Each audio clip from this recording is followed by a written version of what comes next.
If you're a beginner driver, the goal isn't to drive fast. The goal is to drive calm, predictable, and smooth. And that's how you become a better driver way faster than you think. Most new drivers struggle for one reason: they're reacting late. So your first upgrade is simple: look farther ahead and give yourself more time. Here are the beginner driving tips that change everything. First, following distance. If you're close to the car in front of you, you'll brake hard, you'll feel stressed, and you'll make mistakes. Give yourself more space than you think you need. More space equals more time, and more time equals smoother decisions. Second, smooth inputs. New drivers tend to steer, brake, and accelerate in sudden moves. Instead, try this: slow hands, gentle feet. Brake earlier and lighter. Accelerate like you're carrying a cup of coffee. Smooth driving isn't just comfortable, it's safer. Third, look where you want to go. If you stare at the bumper in front of you, you'll drive like you're stuck to it. If you stare at a pothole, you'll drift toward it. Keep your eyes up, scan ahead, and your steering will automatically get better. Now, quick new driver mistakes to avoid. 1. Braking too late. Late braking creates panic, and panic creates jerky steering. Start braking earlier and you'll instantly feel more in control. 2. Rushing lane changes. Signal early, check mirrors, and move when it's calm, not when you feel pressured. 3. Treating speed as confidence. Confidence is control. If you can be smooth at a normal pace, you'll be good at any pace. And now let's talk about winter driving. Driving in snow is basically a different sport.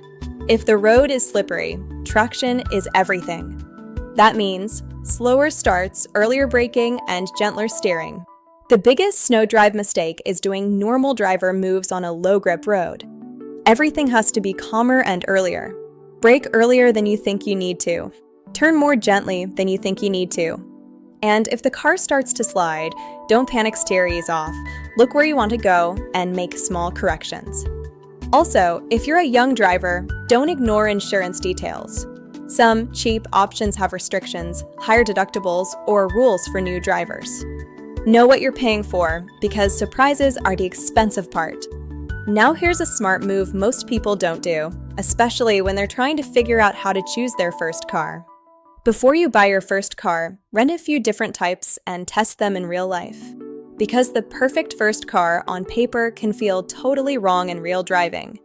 You might think you want something tiny, then you realize you want better visibility. You might think you want something sporty, then you realize you care more about comfort. Or you might think you want an SUV, then you realize parking and fuel costs matter more than you expected. Renting lets you learn what you actually like, how it brakes, how it turns, how it feels on the highway, how easy it is to park, and what your daily driving really needs. And this is where platforms like GetRentacar can be useful. Instead of guessing, you can compare offers, see the actual car, and understand conditions like deposit and requirements before you commit. And the big difference is you can negotiate, so you're not just taking the first price you see. It's a simple way to try different cars, build confidence, and make a smarter first car decision without locking yourself into the wrong choice. Quick closing tips: drive smooth, not rushed. Keep more following distance than you think. In snow, brake earlier and steer gently. And before you buy your first car, rent and test what actually fits your life. If you want, I can also give you a pinned comment checklist for beginner drivers, a short list viewers can copy before every drive.